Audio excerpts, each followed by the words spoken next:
Everyone to Ludonarrative. I'm Nat. I am the events and outreach coordinator here for the Hugo House. Thank you so much to coming to this event that I created, and thank you so much for spending your evening with us. And I just am so excited to welcome you all into this space. We are the Hugo House. We are a true home for writers of all kinds. Tonight, we're so thrilled to share Ludonarrative with you, an event that I created out of a lifelong passion for gaming and a deep love for storytelling possibilities within video games. It's a fun, creative way to highlight Hugo House's mission, supporting writers and celebrating storytelling in every form it takes. And what better way to do that than exploring the narrative power of video games with a panel of video game developers? I joined Hugo House earlier this year, and Ludonarrative was one of the first events that I had brought to this community. After spending the last decade in Seattle's art scene, my goal was to create experiences where everyone feels welcome, seen, inspired, and to bring fresh energy to the literary arts. Writing is a universal medium, and I hope tonight shows just how many unexpected places it can take us. However, before I start our evening, I just want to acknowledge that we're on the traditional land of the first people of Seattle. Hugo House proudly recognizes and pays respects to the lands and waters on which this building stands. The ancestral home of the Duwamish, Squamish, Snoqualmie, Muckleshoot, and other Coast Salish nations. We are grateful for and honor the stories, language, and poems created by all the first peoples of this land, and we acknowledge the ongoing racism and disparities that they experience.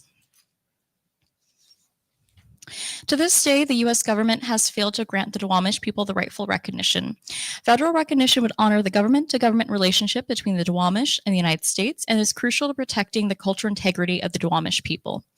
If you're able to do so, consider taking action by making a one-time or a reoccurring donation to Real Rent Duwamish. That's www.realrentduwamish.org in this communal effort to support our Duwamish neighbors.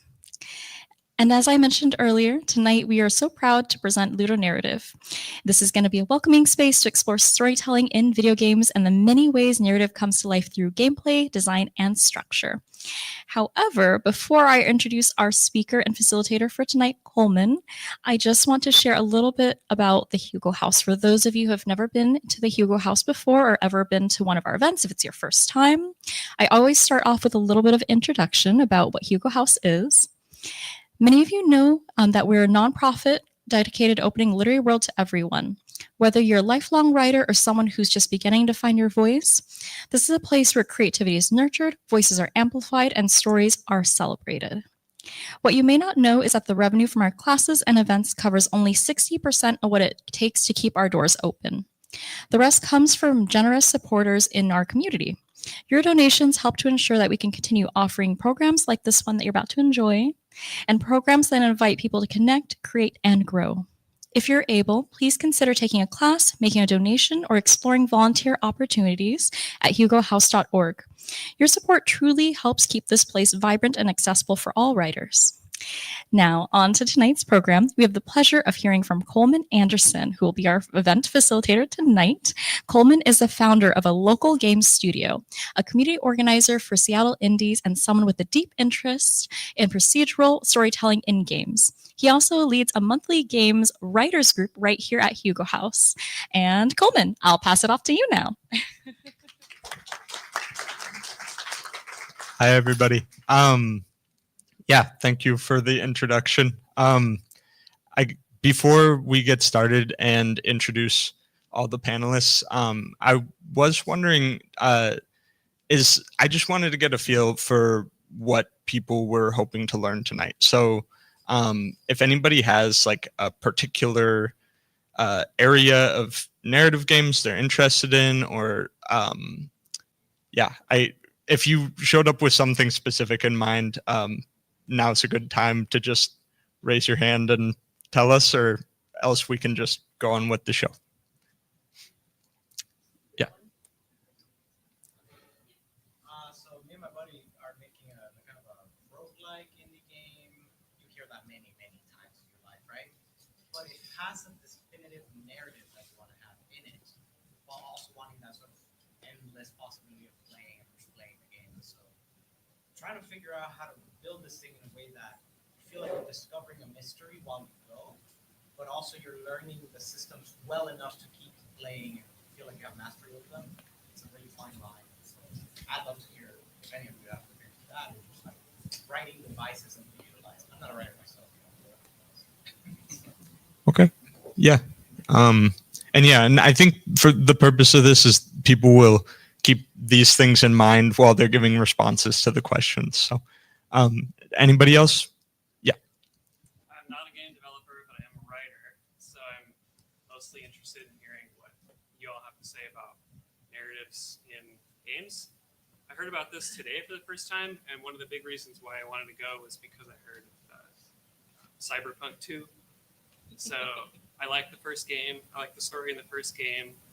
I'm interested in how that happens. So Anyone else?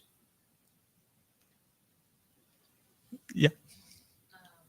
I guess also an interesting thing to discuss, I guess, would be how when you guys explore ludonarrative, or you could be writing or storytelling in games without necessarily focusing on the actual writing part, like explicit text or dialogue, like how would you try to implement it into the story that you're thinking of games?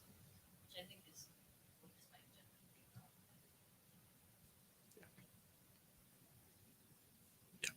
Yeah, I'm always interested to hear how narrative collaborates with other disciplines.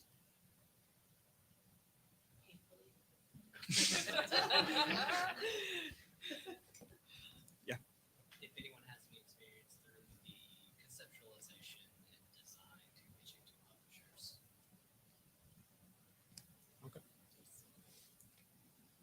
Yes.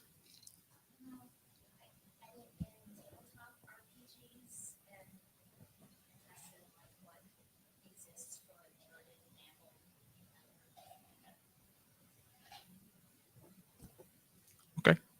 Yeah, we have. I mean, we have a ton of writing tabletop RPG experience here, or not always RPG, I guess. Anyone else that? Okay. All right. I guess we should get going and introduce the panelists. Yeah. Nat, do you want to do it or? Okay. Yeah, I guess Paxton, if you want to start us off. Hello, my name is Paxton. I use they, them pronouns. I've been in the games industry for over 15 years, and I've specifically been in writing and narrative for the last 10. I've worked at AAA studios and a host of indie studios. My current position is at Bungie, where I'm their senior narrative technical designer, which means that I write code that makes story work. In my free time, as much as I have. I also run a hobby studio called Cryptic Conservatory, which is all volunteer-led here in the Seattle area, and we are dedicated to helping new narrative designers find their voice, especially helping people get the tools and experience that they need to break into the games industry, or just find out what it means to make games, which is why we're here today. And in case the recording didn't pick it up, if I can just remember, we have roguelikes, we have collaboration, we have writing from the perspective outside of video games, we have writing from the perspective of tabletop RPGs, and we have a whole lot of other things that we're going to be covering tonight. So thank you all for showing up. Thank you. Hey folks, my name is Whitney Beltran, she, her. I'm one of the olds. I've been in this industry a really long time. I don't give away my age because I'm a woman. So I actually started out in academia. So I was in a PhD program for mythology, and I dropped out with my master's to publish Bluebeard's Bride, which is a tabletop RPG. It was the first RPG to win Indiecade analog back in 2016, 2017. And I transitioned to video games basically shortly after. So I've written for Dungeons and Dragons, I've written for Scion, I've written for a bunch of TTRPGs, I've ran LARPs. But right now I am a developer at CD Projekt Red, working on Cyberpunk 2. I have been a writer, a narrative designer, a narrative director, a studio head, and right now I am an individual contributor, which is great because I actually do the creative stuff again. I've worked on games like Hollow Vista, Raccoon Lagoon, State of Decay 2, and a whole bunch of stuff that's been canceled. There's a lot of grief in there. But yeah, I think that I probably missed some big stuff, but that covers it. Do we want to, we have a trailer. Oh, you for wanna play our Whitney and, trailers? gameplay footage for Paxton. If I don't know if we could pause and do Hollow Vista, and maybe we could show Maze Gallery when Shauna's up. Sure. So I guess we're about to play the Hollow Vista trailer. Hollow Vista is a game that I worked on in the aughts. It won 2020's Indiecade Best Narrative Award. It's psychedelic vaporwave.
Yeah, Paxton and Shauna have worked on the same game.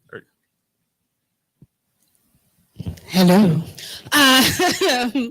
That was very cool. Even with my neck like this. My name is Erin Roberts. I use she, her pronouns, and I am not one of the olds. I don't know. So I come to game writing from prose writing. So I'm a published short story writer, but always a long time gamer. And so decided to kind of jump into the fray maybe 6 or 7 years ago with doing interactive fiction and then tabletop. And during that time, I think I've done 50 to 60 different projects. So I sort of jumped in full force.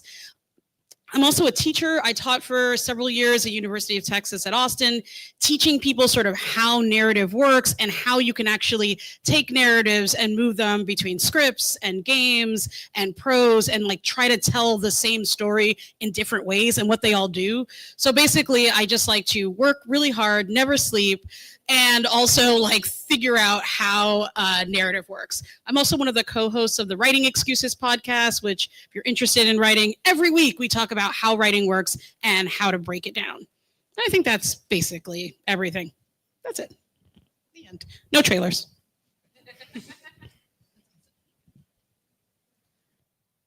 Sean. I did not turn it on for you. All right, I'm Shauna. Hi, I'm Shauna. Clearly, this is my first panel. Glad to be here and see everyone here. So I'm an emerging indie writer, author, and so on. And I think my big things in the past is that like I worked in like data visualization for the newsroom at the Washington Post, and that really drives my thinking for like how we can design like interactive narratives and make it useful for an audience, as well as like how to design like micro interactions that like help users understand information, but also choices and so on. And also VR prototyping back when I was in college. And we won first place for our game that involved narrative prototyping with Stonehenge and other important world history monuments. So we're glad to be here.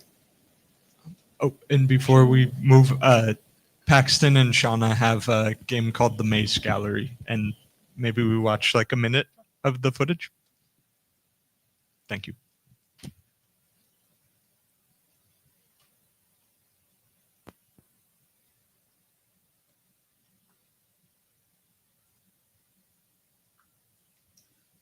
Do you guys want to? If you want to talk.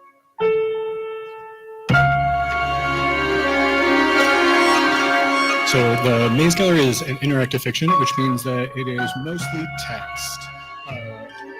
And this was a project that came together in a little under 6 months total, with over 25 authors. The core of the story is that you are attempting to escape a surreal art museum that is intent on keeping you forever.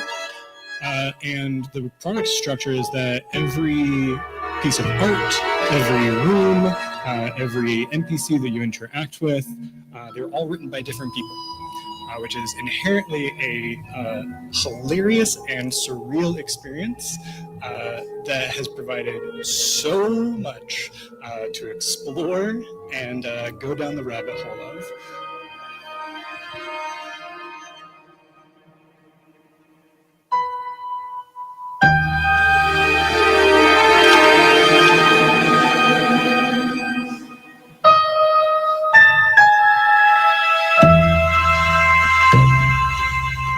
Maybe we can move to Autumn.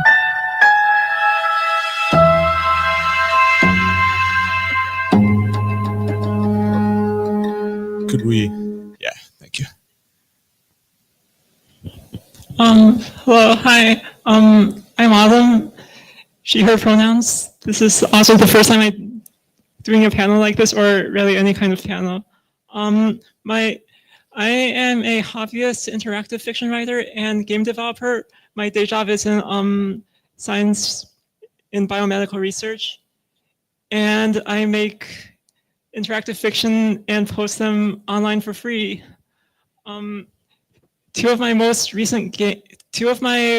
well-regarded games are The Archivist and the Revolution, which I think we have a trailer for, and Social Democracy and Alternate History, which is a game about where you play as a Social Democratic Party of Germany in 1928 to 1934 and try to stop the rise of the Nazi Party. And that was a game that became like low-key viral in the past year. So yeah. Sorry. Yeah, could we see? It's yeah. We don't have to watch like all of it. It's hard to make a trailer for a text-based game. This is a post-apocalyptic-ish.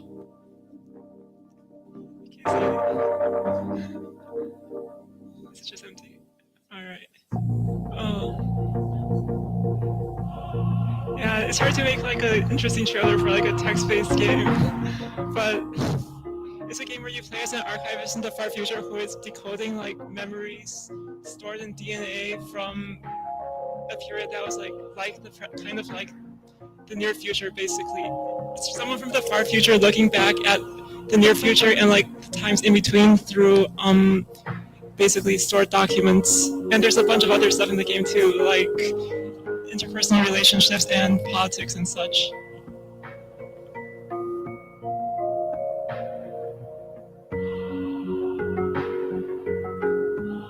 Just watching all of it. Yeah, we can. Thank you, though. That was cool.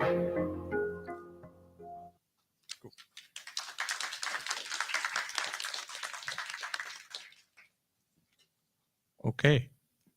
Yeah, thank you guys for the introductions of yourselves. So, yeah, I guess my first question is, all those projects were obviously like very complicated for their own reasons, whether it was like lots of branching, 27, sorry, or working with like AR to tell a story. And I'm wondering, like, what is the process of starting to concept something like that out for you? Like outlines, talking to people. Yeah. All right, I'll start. So basically the question was like how I conceptualize the game.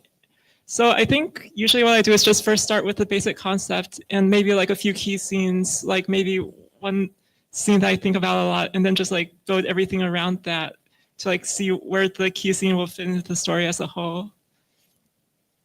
And I don't know where I get my concepts from, just stuff that makes me upset in the world, I guess. Politics, reality, life, I guess. Yeah. Anyone else have anything? No? Come on.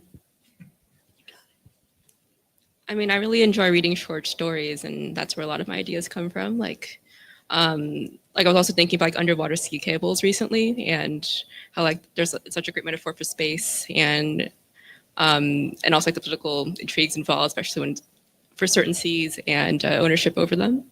So like just think about real world events and like how they connect to potential story ideas, and honestly just like being a fan of the genre has been a huge help for coming up with ideas. Paxton can say a lot more about Cryptic Conservatory, and I'm collaborating with a lot of people, but I find like I tend to do better when I've been working on projects with like other people to bounce ideas off of, as compared to like working on my own siloed nest where I just work until 4 a.m. on my own without getting feedback. So would recommend people. I mostly spend my time in a siloed nest. I was like, no, that's me. I think for a lot of the interactive fiction projects that I've done, there are small projects, so they're solo, it's just me. And a lot of the first thing I ask myself is, why is this not a short story? Because I could just do that and it would probably be faster. And so a lot of times I think about what is the way in which I want the player to interact with this? What's the verb? What's the action that I want them to be able to take that's interesting, that's going to be different than just reading and having the story unfold in front of them? So for example, I actually had a story that I could not make work about somebody who wakes up with no memories and they can't figure out who they are or who to trust or what to do. And I could never make, like, it was very confusing as a story.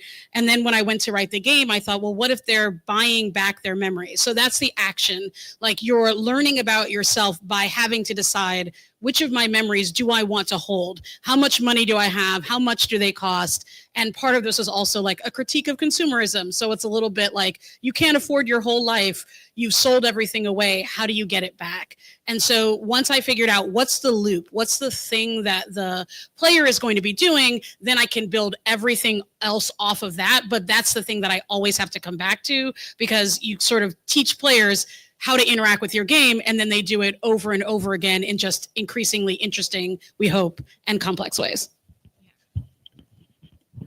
My answer is totally different. So I'm one of those people who refuses to feel their own feelings. I literally can't. So I make all of you do it for me.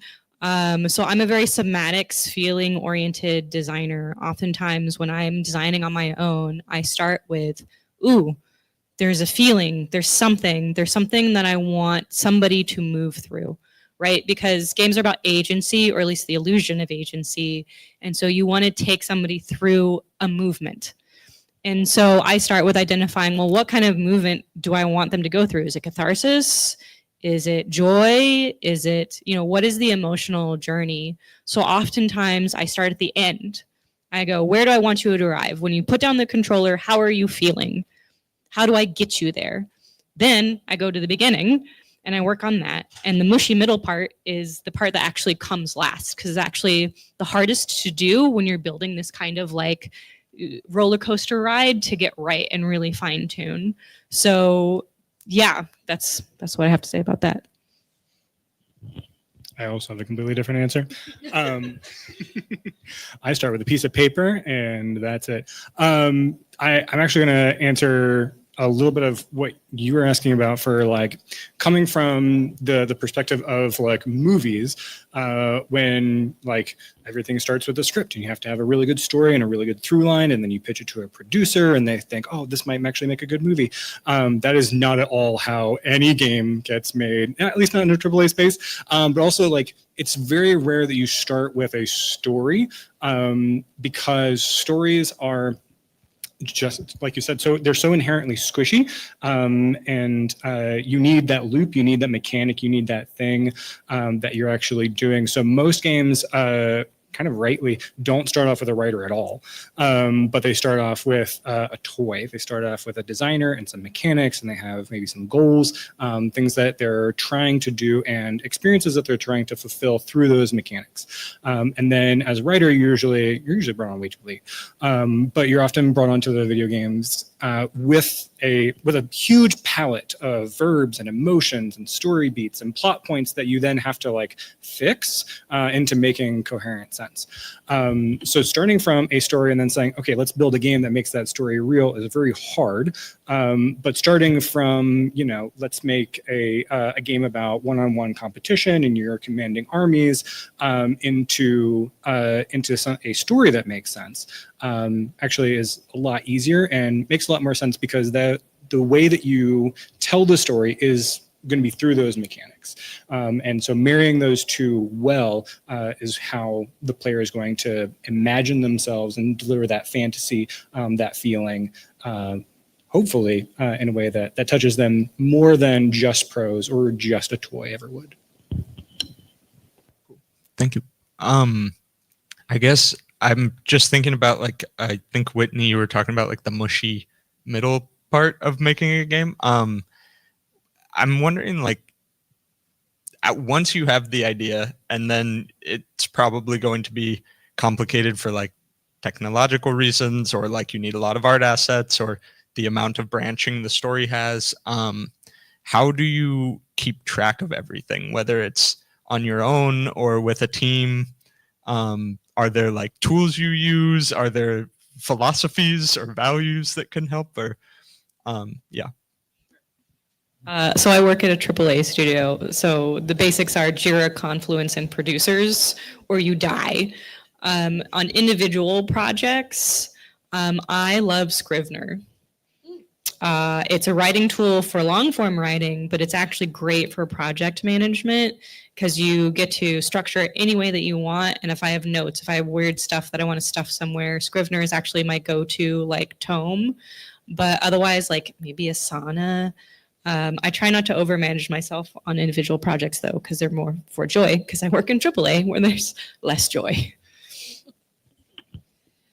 On a totally different tools that have not been mentioned, I use Miro a lot, like the tool where you basically can create index cards that connect to each other when I'm trying to figure out like how one thing connects to the next. Like, okay, I said this choice happened here, especially for more choice-based works, so that you don't lose track of like what, like I said you could make this choice back here, and then I forgot about that.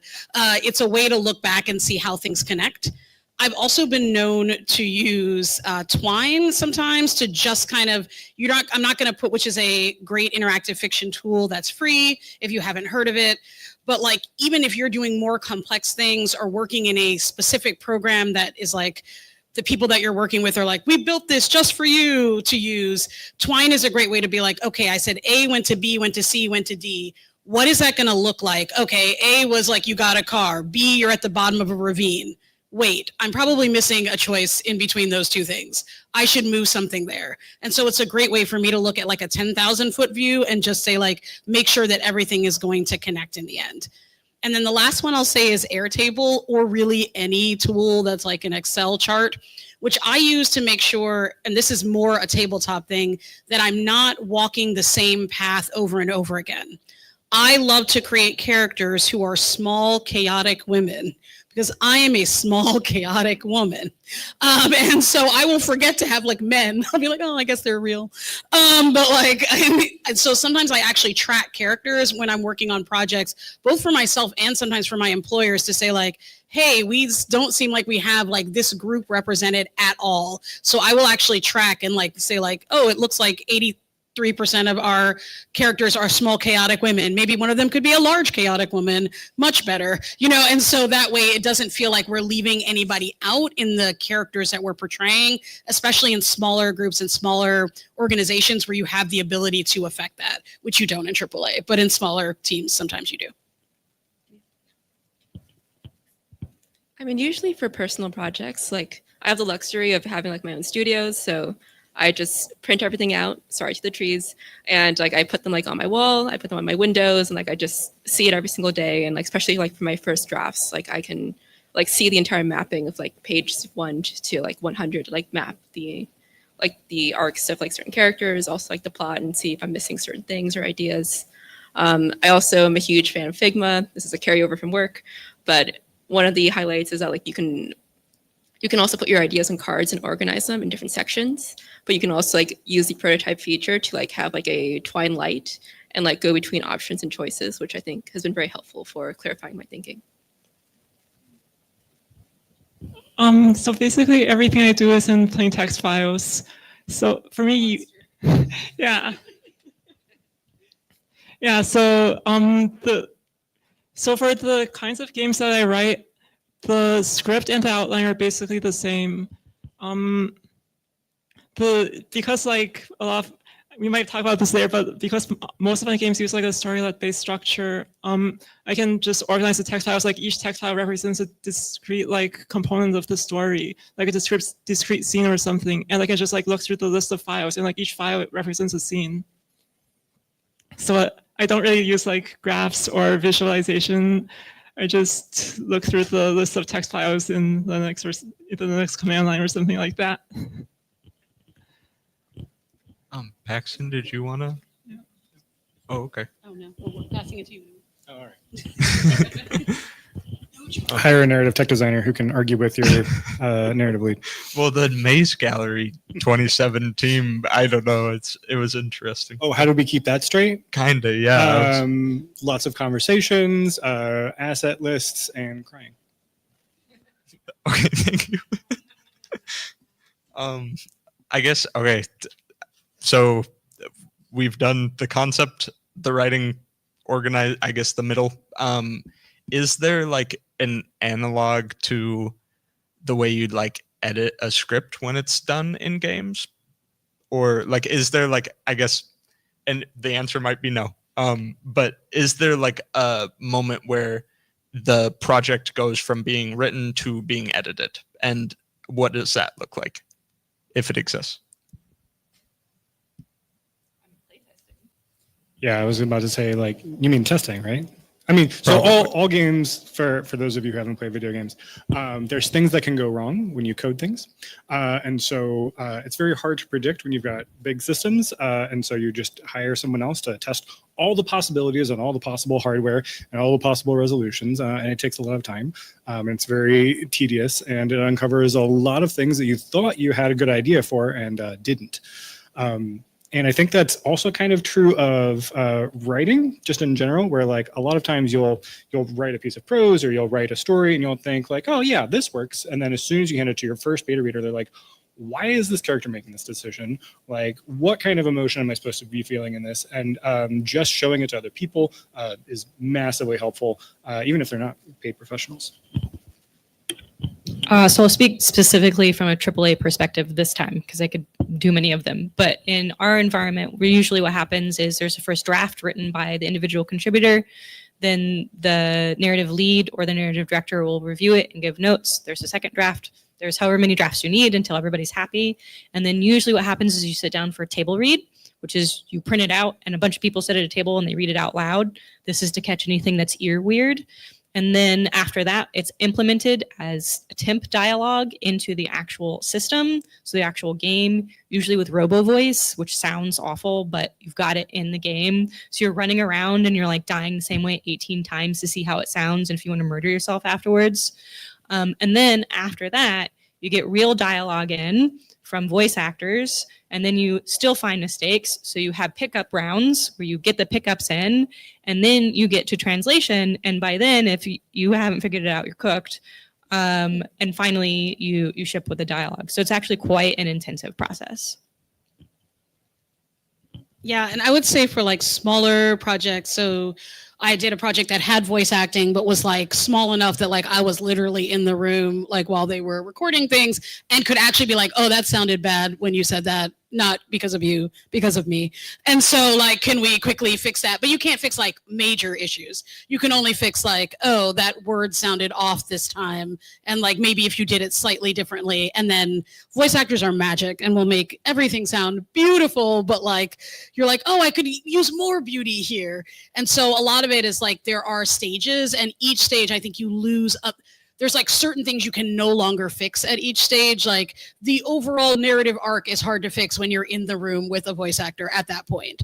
But and don't try, but like you can fix like individual small parts of lines, but you can't do too much because their time is limited and they cost money.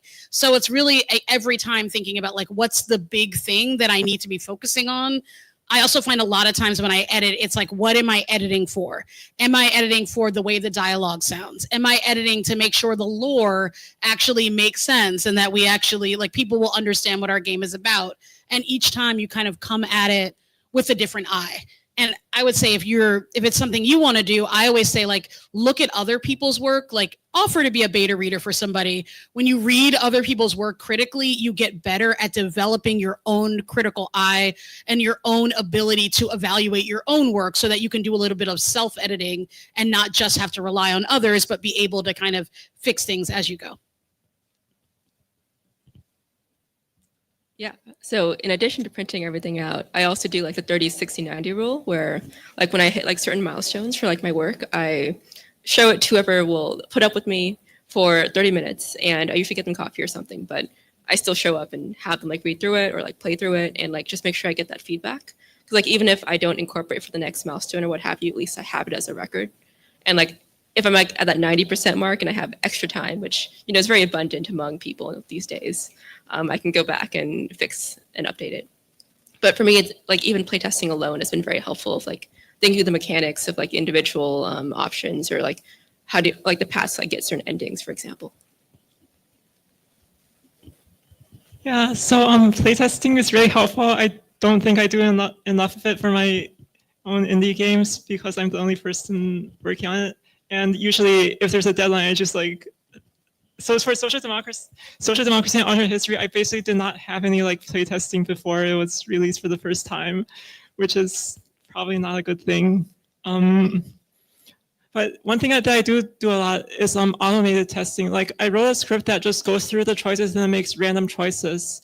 And you can run through that like 10,000 times just to see if there are any like major bugs or choice sequences that like break the game or something. And we also get a distribution of statistics over like the endings if we make random choices. And we can see that like, see if like the scenes are accessible or something like that.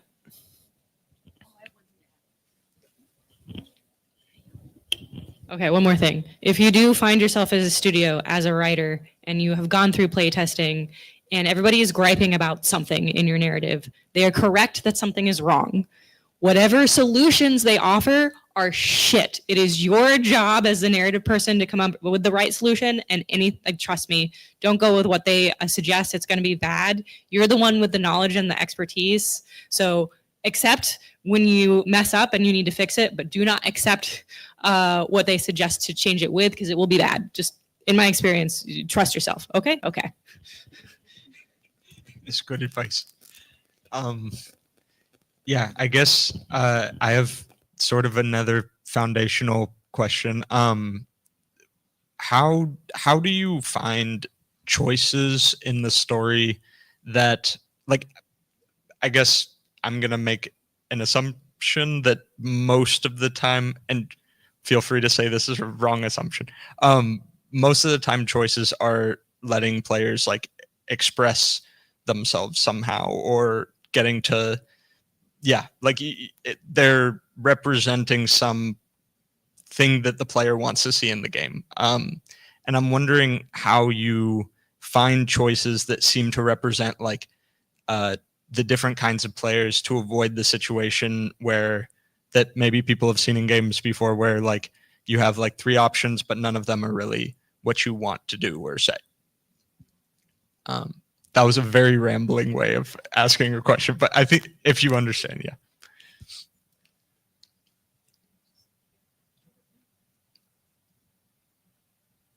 yeah. So one thing that we do on a lot of our interactive fiction is we very early set out what is the range of player expression of like what kind of fantasies can you embody.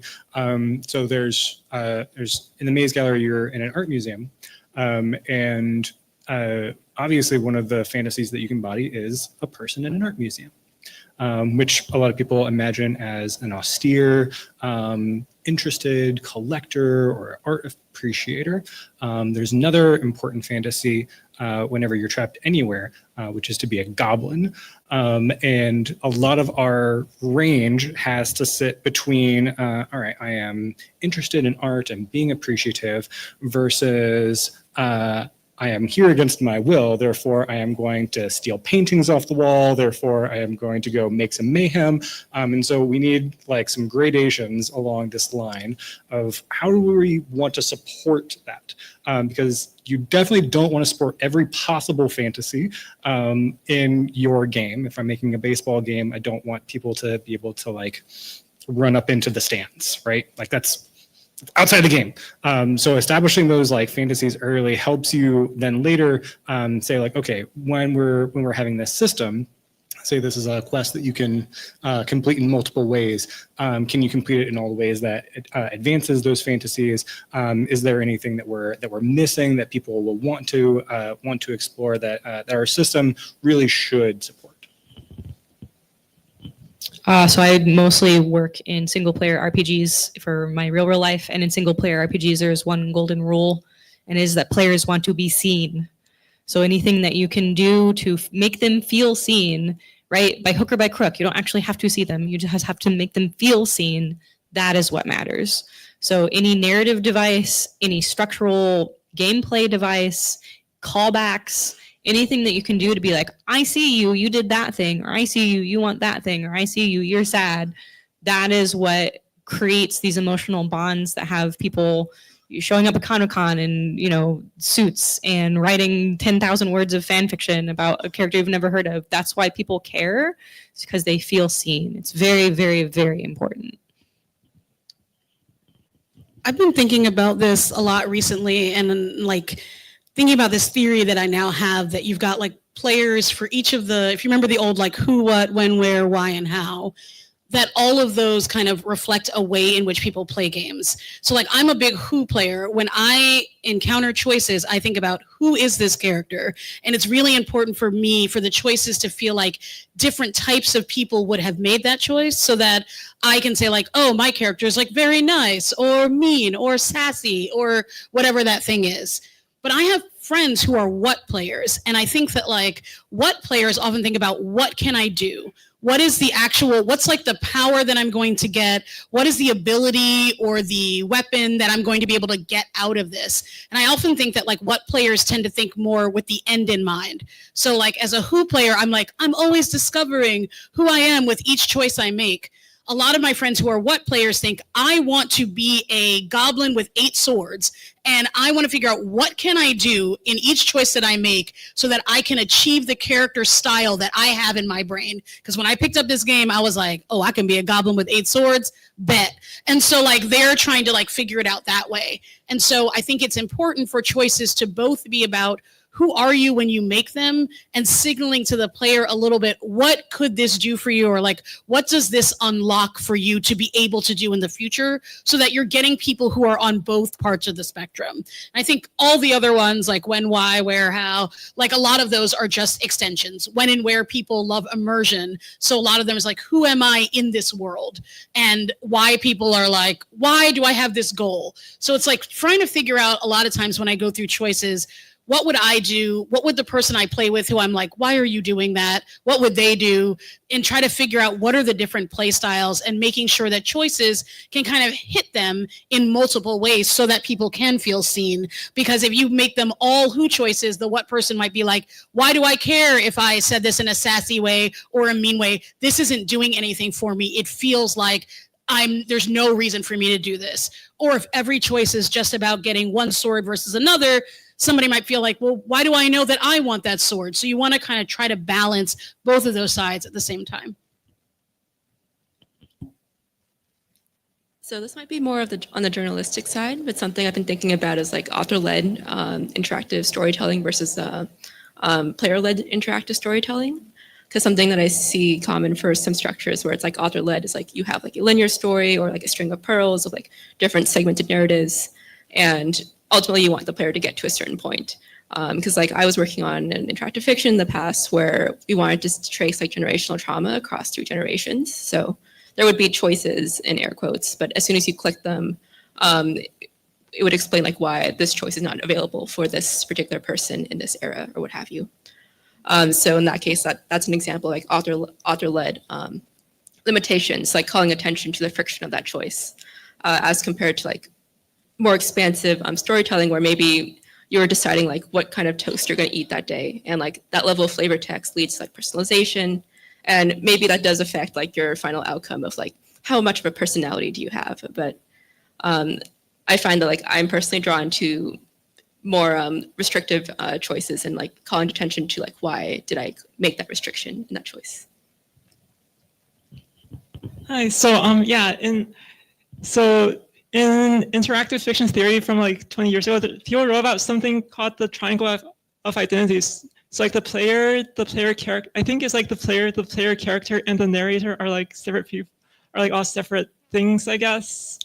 So in my games, I tend to write with like a well-defined player character. So the player character is very definitely not the player, and they might not have anything in common with like who the player is as a person.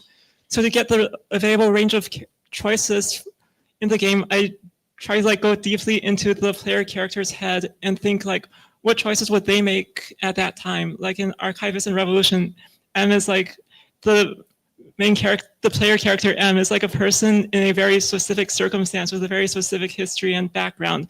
So like the choices that she makes are like not necessarily the choices the players could make, but at every time she's in my head I think like, what is she thinking about at this moment in the story, given like possibly like other variables conditioning like that the player has chosen, and like the other paths that she's been on, and like the entire backstory, like what would be the available choices at that moment for that particular character. And also in some other games, you don't really play as like a particular person at all. You play as like an abstract entity. Like in the social democracy game, you play as the guiding spirit of the Social Democratic Party of Germany in 1928. So to get the choices for that, I just used historical research to like look at what was the possible choices historically. Like what did people in the political party consider doing, and like what was not done and what was done. So. Thank you. Yeah, I have sort of a follow-up question to this. I'm just wondering, when you're making, however, I know there's different kinds of choices you can have in games. How do you communicate what the effect of that choice is going to be to the player when they pick it? Yeah, that just reminds me of like that thing from Life is Strange, is like this choice will be remembered or something like that, like the butterfly. But so like how do you mean like how do you communicate before the choice is made? Yeah, I guess like how do you avoid the situation where somebody thinks they're going to be a little angry and then they click on it and they get like super, I don't know, they attack the person or something. Yeah, sometimes you have to like just work with the, I guess. For dialogue choices, the way I write is like I usually have like the exact line of dialogue that the like, player character is going to say in quotes. But sometimes like the player character is just going to like have different beliefs or ideas from the player, and sometimes you just have to like roll with it. I guess it's easier if you're like working with a specific character rather than just like an abstract player insert entity.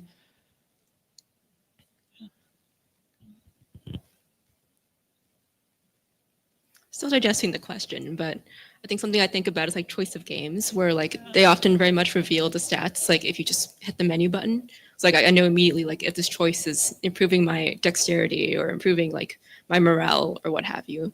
And I know like at the Maze Gallery, it's often we often very much like signal when you've picked up an item or like when you've made progress on a goal. And I think that kind of like quick feedback has been very helpful for players staying on track, but also like being able to explore more. I personally lean on the side of like always giving more information, or at least giving access to more information. But I can see I've played some examples where they purposely don't tell you like what ending you're going to get till the end, so that it encourages replayability and like to make different choices each time. Yeah, for some reason, I'm thinking about the difference between video games that tell you how far you are from your objective in meters and the ones that just, you're like, go that way.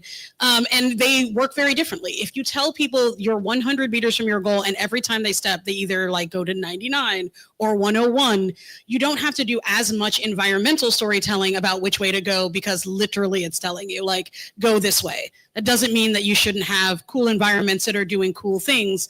But in games where they don't tell you how far you are, what they do is they usually leave a trail of enemies and you're like, the people attacking you are probably in the direction you should be going.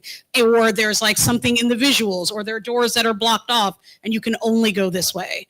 And so I think what happens is you can give people the specific, like explicit, this is what does X, or you can let the rest of the game sort of suggest to them what is happening.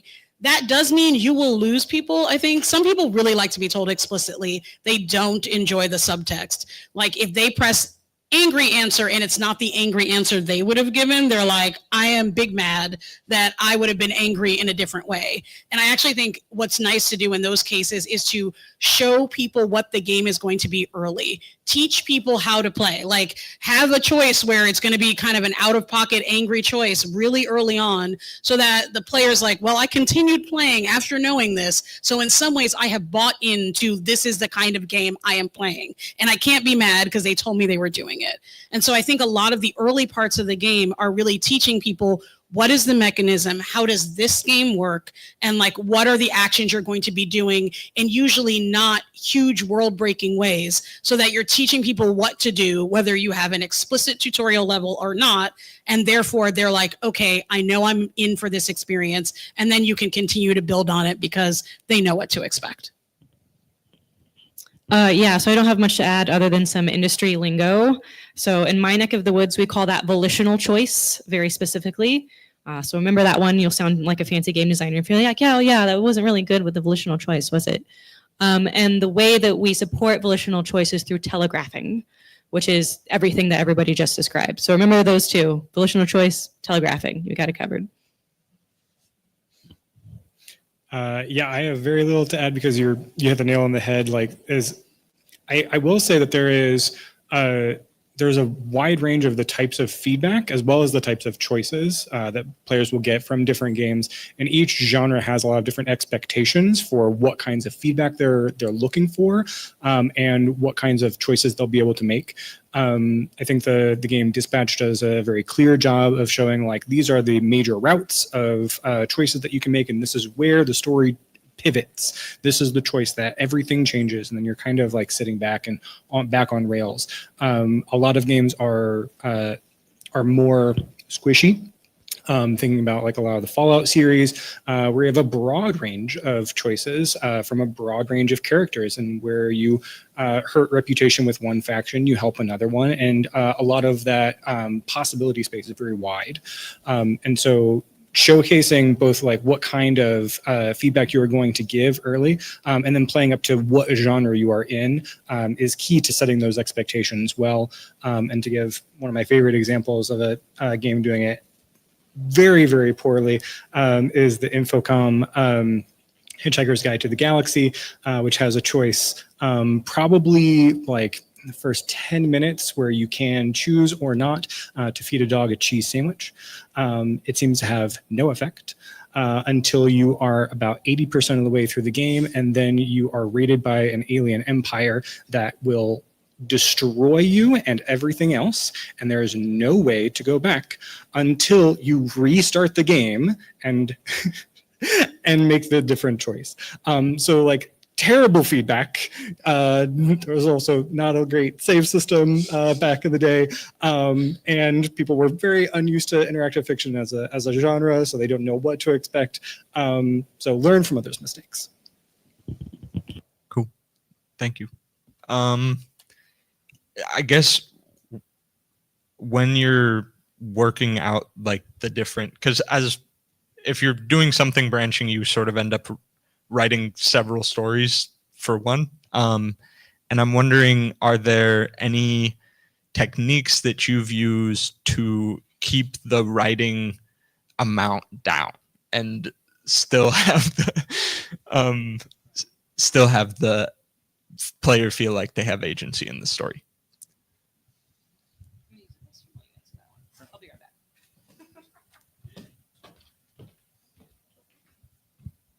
back. So how do you manage writing scope? So for commercial games, the answer is very easy, and that is you can only afford to pay your writers for so long. And so if they don't have it by the time that the project ships, you did it bad. For personal projects, it is very hard. And unlike for a novel where you can write a first draft and then you take it to a friend and then you say like, okay, is this working? And then you do a big rewrite for your second draft. For games, you kind of have to take a more incremental approach into when is this working? How well is this working? And then keep an eye for all of your potential scope. You mentioned more about, or in a previous question about like, how do you manage all the assets? And a lot of times when you're doing your outline and your planning, you need to know how many scenes there are going to be, how many, if you're paying animators, how many animations are those going to take? How many different locations are those going to take place in? And all of that informs your writing scope of what you can possibly do. Different structures will play better or worse. We mentioned the storylet structure, which is a lot freer, or can be, as far as like being able to add to this this thing instead of being very fragile in your story structure. But yeah, I think it depends on what kind of game you're making, and then just the total scope, because some games can take forever to build. As a short fiction writer, I've always loved the quote from a person I can't remember, like, if I had more time, I would have written you a shorter letter, which is like, it's sometimes you just end up as a writer, like cutting stuff. Like you were like, I thought I could do this in fewer words at the start. And it turns out that like you end up producing a mass of words and have to cut down. But I think one thing that you can do on a project that's great is look at how large did you think the writing was going to be for this section that you've just done? And then how large was the actual writing and where did you go wrong? Good thing to figure out really early on. If, for example, we're doing like I made toast in the morning and you're like, this was meant to be a one-off, like really small, like fun decision. But when I started writing it, I was like, will it be butter side up or butter side down? If it's butter side down, what kind of butter? Or is it margarine? And now you've written like 1,000 words of what was a 100-word choice. Like, you need to think about, okay, maybe I need to limit the number of choices I'm going to do for small flair-like choices that are just about sort of like creating a sense of personalization, but don't really have an effect on the rest of the story, and say, look, I can only do 2 of those per scene, because when I try to do more and make it realistic, I get out of control.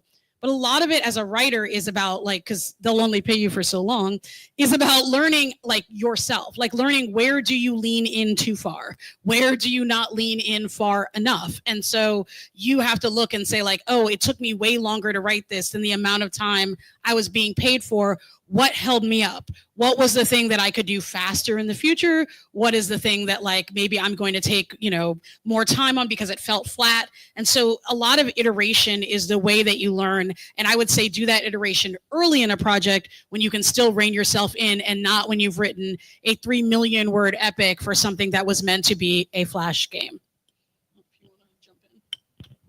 Sure. So I'll take a different angle, which is thinking structurally about content exposure.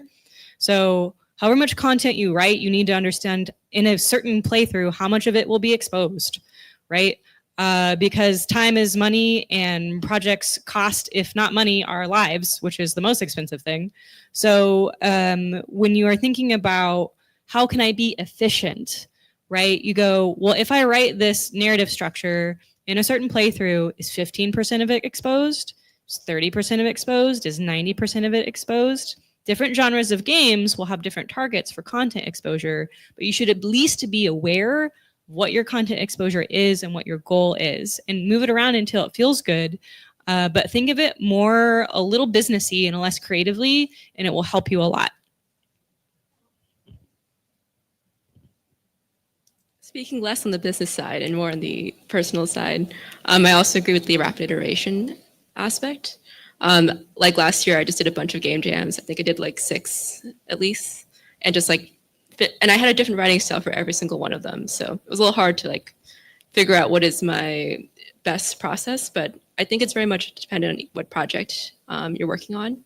I find that game jam deadlines are very convenient, even if that means I am staying up 2 nights beforehand with the rest of the group to finish said project and put it online without embarrassing ourselves. But I think strict deadline and also making something that like me and like my team are proud of is like how I managed to cut down in choices. I also try to be really efficient because I don't have that much time to write these days. So as soon as I can get as many words done for the story and it's like done enough, I let it go. I try to. So yeah, having deadlines is like really important for me for like especially for like indie personal projects, because if you don't have deadlines, you can just like keep trying to add stuff. Whereas if you have deadlines, eventually you're going to be at a point where you want to like start cutting stuff. So for most of my games, I cut a lot of stuff before release. Like for 2 of my other games, I cut off like multiple romance routes or something like that. And yeah, like Paxton said, the storylet-based structure makes it easier to like add or remove content in my view. So storylets are like basically discrete scenes that are not like strictly connected to any of the previous scenes. They have preconditions and postconditions, but like the scenes can be seen in like different orders, and they can be seen in like different contexts. So you basically have like a bunch of like free floating chunks of narrative that you can traverse in like not any order, but like a wide range of orders. So that makes things both like easier and harder. It makes it easier to like both add and remove content, I think. To like, you can just like cut off something out of the branch and like you can just like not have that branch, have that or something like that. I guess I was wondering like how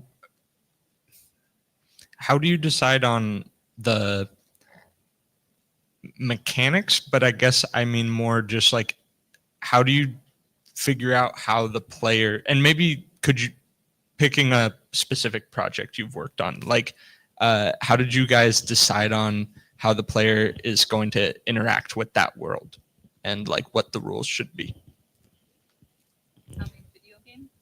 I guess, yeah, I mean, is that too vague? Like I can, okay. I guess I mean like as opposed to like you have interactive fiction or like very text-based things that you pick a text option, or like with the AR, like you look around and it's more about like exploring the space. And I guess I'm just wondering like, how do you like decide on that aspect of it? Like, how do you decide that you're going to be making something that's text-based, or when do you know to add like a political element with like more stats and stuff? Or So basically all of my games are text-based because I am partly because I don't know how to do graphics. I'm just one person making a game. But even in text-based, there are a lot of different like mechanical elements, a lot of different structures you can have. And for like the specific kinds of like text-based mechanic in a game, I usually just go with like have like a simple mechanical element that like fits the story, I think. Like in social democracy, the mechanic is like playing around with the political party. And like in Archivist and Revolution, the key mechanic is like looking through the data archives, because that's what like I wanted, that like resonated with the story, I think.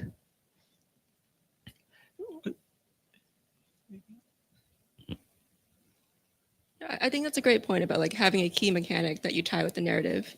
One of the games that I worked on was like about using folktales and interpreting them in different contexts and different ways, and using that as a metaphor for like building up morale to come out to your parents. And so in that way, like making the choices that you would make for this interpretation of a fairy tale was also like how you'd build up morale for your character as a player as well. And I'm maybe it's because the game jams are often like themed or limited to like a month or so, but I find that's like also very convenient to have like that layer of constraint, so that like so that I pick a mechanic, or like that I or that my team and I like focus on all our strengths that connect to the theme and make sure that we can make something that is done and pretty good by the time we submit it. Yeah, it's funny. I think I often think this is somewhat not an answer to this question, sorry. But I often think about what the touch points are that I have. Like, what are the touch points that I want my audience to have? What's like the feeling I want them to come away with? What's the experience? I also, like, just as a writer, will think of like my own touch points. So I might be like, people dying in caves are stupid. No offense to anyone here who has died in a cave or plans to, do you? But like, it's like, I'm like, I've watched a lot of YouTube videos about dying in caves, and I'm writing this section of a game that's about man versus the environment versus nature. How can I get the feeling of foolish, I'll say, people dying in caves like into this moment? What kind of choices are those people making? What kind of experiences are they going through? How can I gamify that? How can I put a mechanic to it? How can I find a loop that actually works for that? So as a specific example that does not involve caves, I was commissioned to do a piece of interactive fiction that was like, it can be anything about sex. So if sex is a topic that is difficult for you, feel free to like close your ears until I finish speaking. But like, I'm like, just like, sorry about that, but it's nothing crazy. But I was thinking about how sexualized language is and how so many of our linguistic things that we say can be either sexual or non-sexual depending on context. So I was like, what if I made a sex Mad Libs game where you're like restricted to only putting in sexualized words in sentences, and you can see how much meaning can you create in doing that? Because I want people to actually think about what are the ways in which our language changes, whether it's sexualized or not. And so it's like, what is the thing I'm trying to get at? And then what's the game that like could do that? And I will say one other way to do that is I love small indie tabletop games because they're often really focused on one really specific mechanic. They're like, I wanted to figure out a fight, so I made a fight game. And they'll really teach you, or they teach me, how to look at like what happens when somebody just wants to create one experience with one or two mechanics. How did they do that? And then it helps me think about mechanics in an interesting way when I'm trying to make a game for myself. So we've finally gotten to that point of the night where we talk about ludonarrative harmony. It's arrived. So it's a very fancy word that basically says ludo, play, narrative, story, harmony, they work together, right? And that's the je ne sais quoi of games. It's our whole skill set. It's really easy to do a whole master's degree on this, but I will just use one very specific example, which is Hollow Vista, right? You saw the trailer for that. Hollow Vista is an AR game where you take pictures of an environment and it tells a story. I was approached by the developers of Hollow Vista Aconite. It's a really small group at GDC one year. And they're like, hey, we have this ARG mechanic where we take pictures. What kind of story should we do? Do you want to work with us and pitch us some stories? And so what I did was I looked at the mechanics and I thought, what could be in ludonarrative harmony with taking pictures? And so I came up with this idea that like you're this woman who's trapped in a space and can only communicate through social media, right? Taking pictures and posting them online. And so I, the creative person tasked with this job of finding where this would work, came up with, okay, if this is the mechanic, this is the narrative that goes with that mechanic. Often as narrativists and narrative designers and writers, we aren't picking the mechanics, right? We are given the mechanics and we're said, make something meaningful with this. When you're in any kind of a team of any size, you're not really working on the mechanics, you're working on the narrative that goes with the mechanics. And every studio culture is different in how they prioritize those things. Some studios, gameplay is king, which means everything wraps around gameplay and tough on you if you can't make that narrative make sense. Other studios are narrative forward, like Baldur's Gate, where the narrative is really, really important and we're going to maybe prioritize that over some gameplay stuff sometimes because that's what's important to our audience. So there's no one thing that's true or not true, but it is a fact that if you're working with a team, that you're going to have to respond to the mechanics and make them work a lot of the times. I agree completely. So I'm so glad that you brought up tabletop RPGs because there's so many that do this so well. To reiterate something I heard, a lot of video games are telling players like what they can do within the bounds, and then tabletop RPGs are very explicit in setting inspiration points and then letting players go where they want with it. One of my my favorite games that I worked on was a module for Dread, which, if you don't know, is a tabletop RPG. It's a one shot. That means you're only playing it for one session. It's a horror game. That's why it's called Dread, and it's played with a Jenga tower. Jenga is trademarked, so it's not officially a Jenga tower. And every time that you make a choice that would require a skill check, then you pull a Jenga tower piece out and you put it on top. And if the tower ever collapses during your turn, your character is dead. It's such a narratively tense game that has technically nothing to do with the narrative being told, right? The tension is all from the very physical act of there is a tower here, and the more that we play, the longer we hear, the higher the stakes rise. And so it maps on it really well, and I had a lot of fun playing with that and like what things can you do that will trigger one or more pulls? What can you do to put pieces back? What can you do after you are dead? Because people tend to die quite early. And then, you know, if you're sitting around a table with 7 of your friends and you're the only ghost, it can get kind of boring. But there's so much narrative that can be injected into a good mechanic that a lot of times you want to find that mechanic first. Thank you, guys. That was I did want to ask Nat how much time we have for questions. Okay. Okay, I guess to wrap it up, hopefully this will be I guess we've talked a little bit about storylets and maybe not like traditional. I guess I'm just wondering like how structure works with game or okay, I'm gonna make it more specific. So once you figured out like your mechanics and your story, then how do you decide what the like overall structure of the game is going to be? Is that specific enough to answer? Or I can make it more specific too. Yeah, like as opposed to like, I mean, we've talked about like branching can bottleneck or yeah, things like that. So I'm going to go with potentially an unpopular answer, but I think you should define the player experience first. In that, so like, as opposed to saying we're going to tell an epic like the Odyssey, therefore it's going to take years, or you know, we're making a match 3 game, therefore the session time should be very short. I think what you want to do is instead of taking the narrative and say this is how the narrative is going to make the player feel, therefore we're going to make them feel that way. You kind of need to take a what can we do and how is the player going to walk away from the game.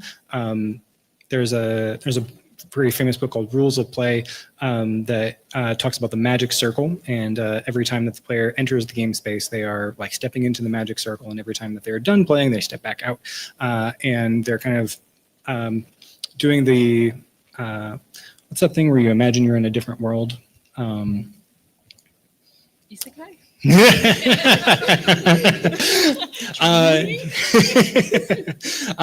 Suspension of disbelief. Thank you.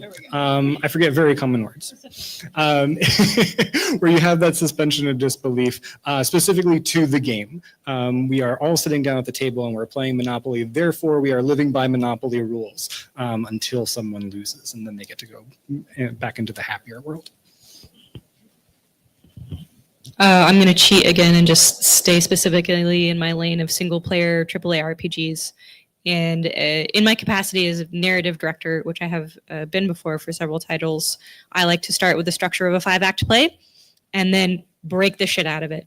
I hate 3 acts. That's a whole other panel. Please, please do something else. Also, please don't do the hero's journey. Just kick Joseph Campbell out. Thank you. Good night. But that's usually where I start.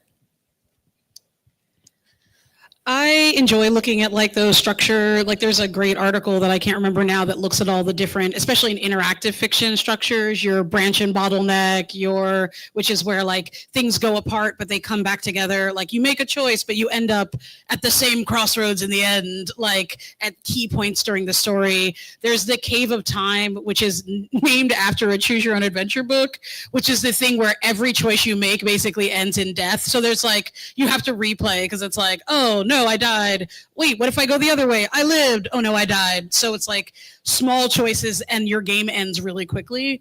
And not to like repeat myself, but I think a lot of it is about like, what is the experience? What is the harmony that you're looking for? Do you want a game in which people feel like everything I do, I die? Then a Cave of Time structure might work really well because that's exactly what that structure also teaches you. So I think it's like, what is the kind of choices that you want your story to be telling, and then what are the kind, and it can go either way. Like maybe somebody told you, hey, you're making a Cave of Time game and you have a week, and then you're like, well, I better find a narrative that works well with continually dying and going in the wrong direction, and you learn something every time. But I think a lot of it is also just playing around. Like I would just be like take one story idea, like a really tiny idea, like 2 people meet and they kiss and they leave, and say like, how could I do that in 4 different structures? How could I do that in 6 different ways? What's the board game version of that? And then like, as you come up with things, you'll learn a little bit about like, what were you able to do in one structure that you were not able to do in the other? And that's sort of how you end up kind of teaching yourself the instinct for what structure might work with which story. I also agree. I find that the structure very much depends on like what my final outcome is. I think there's a great paper called Mechanics, Dynamics, Aesthetics, and Outcomes, MDAO. So like, I think very much like short stories where to me, like they very much depend on their endings, and like everything that you have done beforehand builds up to that final outcome. I often think about that for like the game, like we're not really strangers, right? Like the outcome is that you feel like you're not really strangers with each other, and it's like a card-based game where like you ask questions and like get to know each other. And like I might be making an interactive fiction where like my goal is like get across a certain theme, or like have a person like experience playing as like maybe like an underwater sea diver, or someone in space, or someone like who's like struggling to figure out something out. It's like trying to figure out like what that outcome is for me, and like what I would consider a good experience at the end, and working backwards has been really useful for me. Yeah, I agree with what's been said before. I also want to second the article that Aaron mentioned. I think it's by Sam Cowell-Ashwell called like Standard Structures in Choice-Based Games or something like that. Yeah, I think about that a lot. I have it bookmarked. And yeah, for my own games personally, I usually do like a pretty specific kind of thing. I usually make a game with like a consistent progression of like time, where like each action takes some kind of time, and like things are always happening, and like at certain times there are like bottlenecks and stuff. Sorry. And like, yeah, agrees about how the structure should reflect the narrative and like the mood that you want the player to experience. Okay, thank you. And thank you, everyone. I guess we're doing Q&A for 10, 15. Yeah. All right, so if you have a question, please raise your hand. I will run over to you. Or in this case, just want to do one answer your question. So I was specifically wondering about how some of these in regards to visual novels, especially with the fact that visual novels can vary wildly in structure for ones that are more choice-based to ones that are more skill-based, more cerebral-based, or whatever.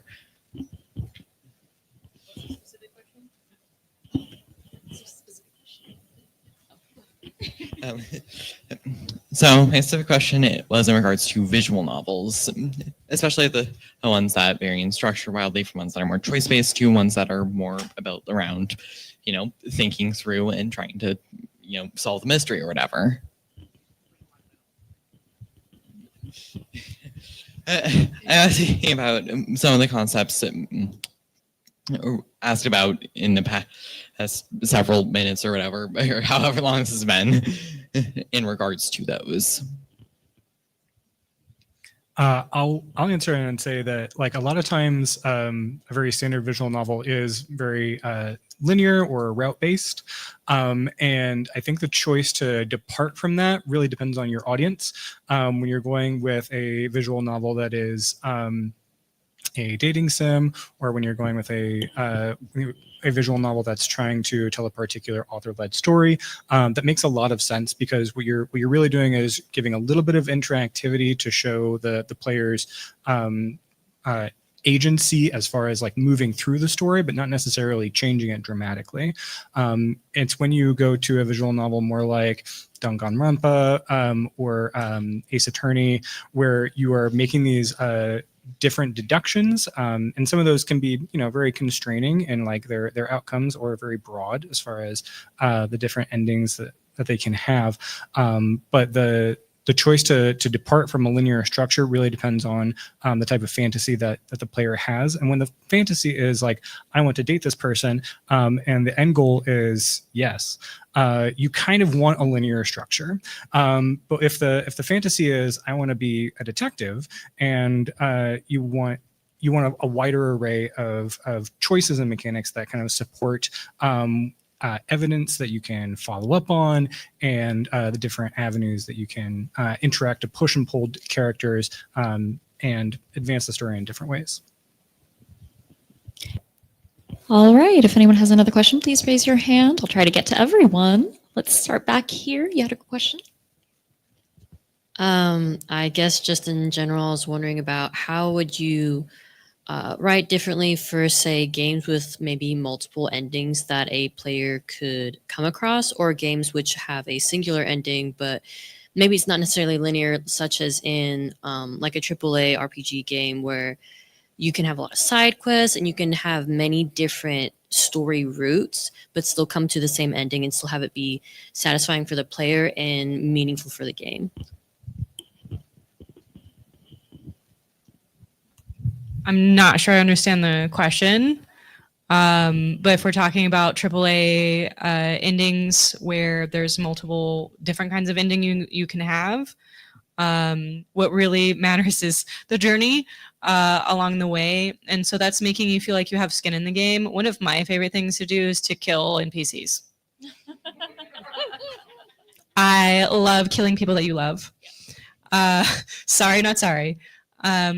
And that's maybe like a cheap shot, but it matters when everything is relational, right? That's what a party game is. And so you can definitely arrive at the same ending. You just choose to kill different people. That's it, I'm done. All right. Next question. Please raise your hand. Oh, okay. I'm going to start in the back and I'll work my way to the front. How do you manage to write characters who are not the player, knowing that the player might not try to interact and like learn as much about that character? How do you teach a player what another character might be like if they're not directly engaging with them and constantly picking dialogue options that are like, tell me about yourself or whatever? If that makes sense.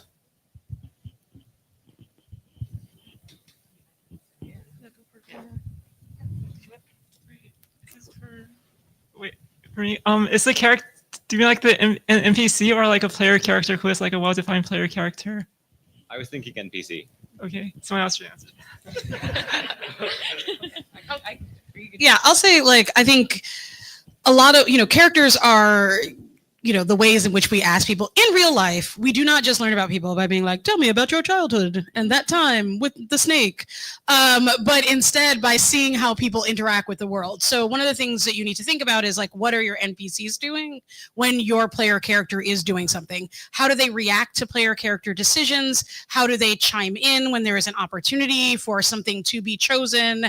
What are the barks, and the really like the key, like what's the way they say, I just got, shot in the face? voice, that another character would say it differently. And those are like the small environmental cues. Those are like the subtext that helps build a sense of who that character is, even when they aren't speaking directly to the player, but in the ways in which they are interfacing with the world and the way that players can see, oh, this is how my character did things and this is how this character did things.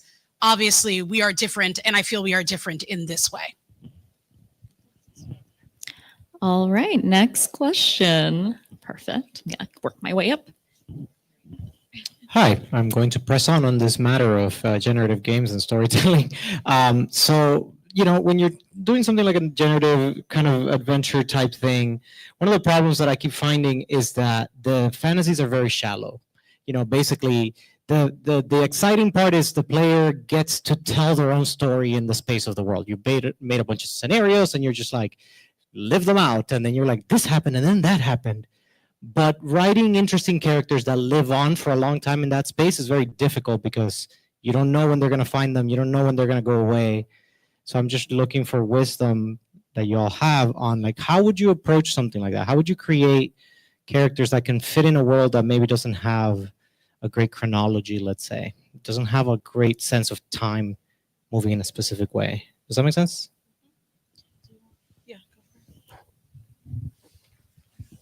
So one of my favorite examples for this type of game is Hades, which does a good job because of its narrative conceit. And a lot of narrative design is like taking whatever random set of mechanics you have and building a very strong narrative conceit where when you approach a game like Hades, like, well, obviously I'm talking to this guy again. He's been alive for all of time. He's the avatar of time. Like, obviously I'm talking to this guy again. In another more traditional game, you don't necessarily have that. Other roguelikes do this very well, where like they have something baked into the narrative, like Dark Souls also does this, where there's a narrative conceit that says like all the people in this world have this story rules that apply to them that mirror match or form ludonarrative harmony with the gameplay rules.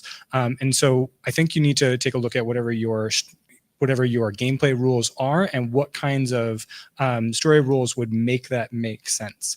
And then use that as your bed of is this a happy story? Is this a sad story? What kinds of things can happen to these characters, and how are then go back to the mechanics? How are those reflected in those mechanics?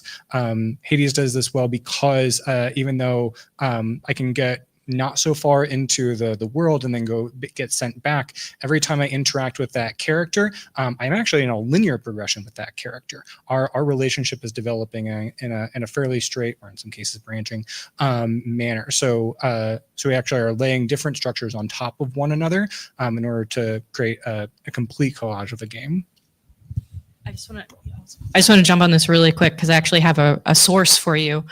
So Tanya Short is an amazing procedural designer. She has a book called Procedural Storytelling and Game Design. I don't often recommend game books, but I do recommend this one, and you should pick it up.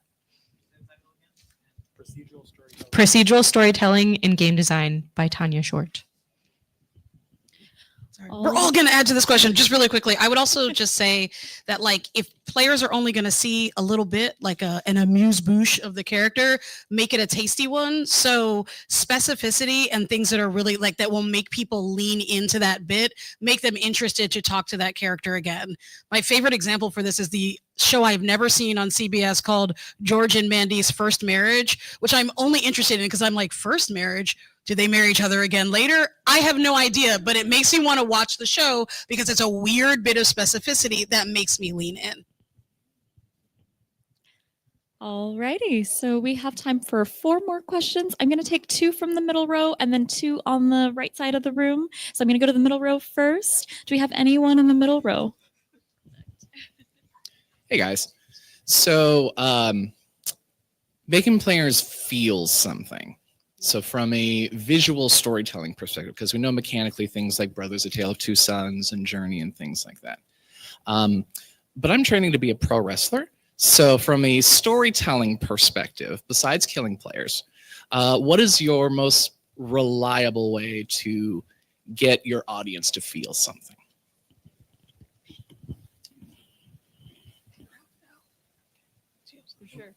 something, but yeah, I can go again. So I love professional wrestling because it's a lot like LARPing. It's actually really, really similar to LARPing, and I have a background in that. What you're talking about, I think there's lots of different ways to achieve it, but one of them is uncomfortable choices.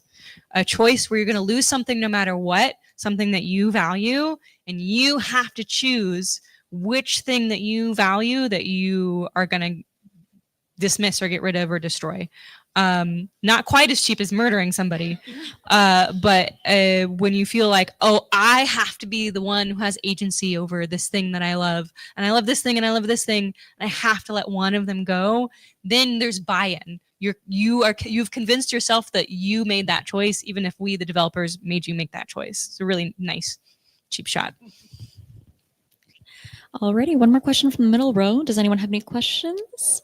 Okay, then I'm going to go over to this side. And who has a question? Can you Anyone? please get the lady in the pink? She's had her hand up the entire time. Yes. Yeah. Hi. As narrative directors, and I'm sorry for those of you with text-based games, I know you are valid game makers, but this is for if you have a visual interface. How do you negotiate the offloading of narrative to the visual designer, to the art team, the environment designers, and the character designers? And how much, and how do you retain for dialogue, for voice acting, for anything like that? How do you make that determination? Unfortunately, for most studios, that's not the narrative director's job. That is the creative director's job. Whenever someone has very general questions about like, what is narrative design? Like, it's how you tell the story through the game. They're like, but that's everything. And the answer is yes. Yes, it is. Everyone contributes to the story. Every designer, every artist, every voice actor, every QA tester, every engineer, they're all contributing to the story. And to your point, that's kind of hard when you're like, oh, but who has control over it? My rule of thumb is that it should be the person who is doing the work. So the narrative is going to be in conversation with the art team. But ultimately, if the narrative is talking to, we want to tell this kind of story, and the art team has like this gorgeous art palette that they've created that doesn't support that, the narrative team needs to be the one to change. And text is cheap. Voice actors are brought on late. Those things are better to react to the creative decisions of others. And those creative decisions are usually made by a very small team very early on in the project. And it's hard to change them later. It's very hard to say, 3 years into this God of War game, maybe we should go with like a different Art Deco palette. Like, it's not going to fly. And so unless you are in a creative director position, those decisions are usually outside of the narrative court. So one thing to add from projects I've done that have like a visual component is just like how to manage your own like personal emotions on it is to find, this is why I love touch points, like find something you can love in the thing you have to do. Like I try to sometimes convince myself I get to react to this thing that I didn't expect instead of, oh God, I have to write around this. I'm like, what an interesting creative challenge for myself to figure out how this scene that I envisioned with crowds of thousands, turns out we only have art assets for one guy. Okay, and I thought he was going to be like, I thought it was about a trampling, but that's obviously not it anymore. How do I now get to like get some of the ethos of what I was trying to do in a different format? And thinking of it as like a fun challenge saves me from insanity. Alrighty, this is the final question of the night. Who has a burning question? Yes. So I have a question about the role of world building in narrative design, because I find myself creating these elaborate, incredible worlds where weird things happen and not having a lot of like ideas about how to put characters that tell the story of the world into those situations. Simplest version. The simplest thing to do is like, who would you be in that world? Like create a self-insert character, the character equivalent of you in that world, or who you want to be. That was actually kind of like what the Archivist in Revolution was like. The main character was like a low-key self-insert. Yeah. Anyone else? I'm like, how is this the last question? Like, I've taught entire like semester long classes about world building and game design, so like a lot. But like one thing to think about is like your characters exist in the world, and I think it's really easy to get caught up in the world in a very kind of like cerebral way, and not let your characters feel the weight of the world. They're in it, they're feeling it. So how does it impact the way they move through the world? That will make the world feel more real, and the characters feel more lived in within that world. The end. Yay! Well, thank you everyone for joining us tonight. We're so glad you shared your evening with us. We hope that you join us again really soon. Please keep an eye out for more upcoming events at Hugo House. We have so many wonderful events for everyone. So I'm just going to talk very, very quickly about some upcoming events that we have for next week. On November 25th, we have Dune, our mini comics night. There is no relation to Dune. It just happens to be called Dune. So basically, you have the whole evening to create a contents of a black and white zine, and then you can create anything you want to create, but it must be physical and finished by the end of the night. So you have 4 hours to create a whole panel, which is really exciting. And so we also have our works in progress, which I do facilitate, and that will be December 2nd, 7 to 9 p.m. And then the final event that I am just going to shout out really quickly is called our Collections event. That is a live magazine and public club that is in our salon, and that's December 3rd, 6 to 9 p.m. Quick description for Collections is Collection exists in the space between the publishing world and open mic, a third space. A space to present finished and polished work, a space to come together with peers and allies to share fresh ideas, and a space to forge community. Once again, thank you so much for sharing your evening with us, and I hope you'll have a wonderful rest of your night. Our bar will be open for another 20 minutes or so. Feel free to network, mingle, ask the developers any other burning questions that you have that you weren't able to get around to, and have a great night. Bye.